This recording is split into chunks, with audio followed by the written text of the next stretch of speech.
All right, guys, this is my, there he goes. Oh my gosh. Look at there, look at that. Oh my, old bucket mouth. Look at that on the old Magdraft, son. He came up and just demolished it.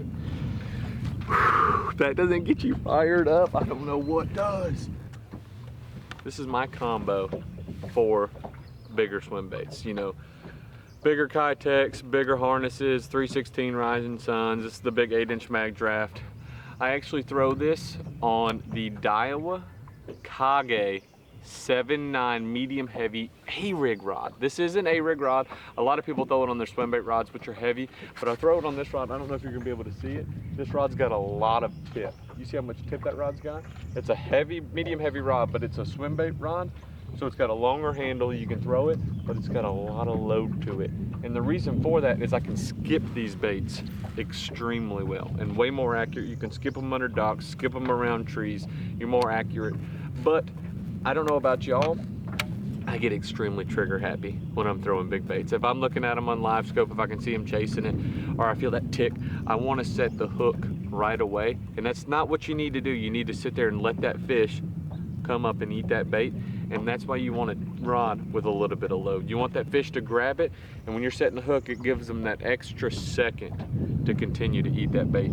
So that's why I throw with a little more tip. I'm throwing this on straight 20-pound Sufix Advanced Fluorocarbon. At 20 pounds, I'm telling you, listen, you can pull your truck out if you get stuck in a mud hole. Like if you're stuck at a boat ramp and you can't get your truck out, that 20-pound line will pull you out. And that's why I throw this on straight fluorocarbon. It's on a 7-to-1 Tatula.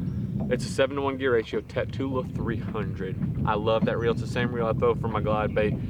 Big handle. Listen, I don't care how big that fish is. That reel right here can turn them and winch them in. But 20-pound fluorocarbon. The bigger swim bait, it's an easy combo.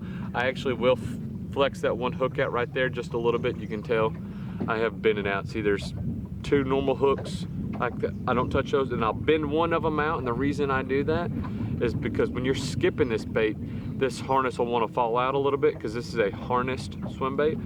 I actually get it where you can poke it. This is a Zaldane trick actually, by the way. I can't take any credit for that. It goes up in there and slides into the swim bait body.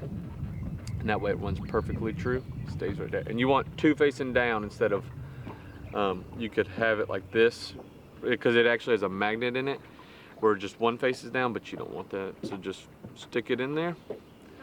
And this is a big, heavy swim bait, skips really good. And trust me, you want to put this bait in places you don't think people are putting big swim baits. So don't be afraid to tie one on and get after it.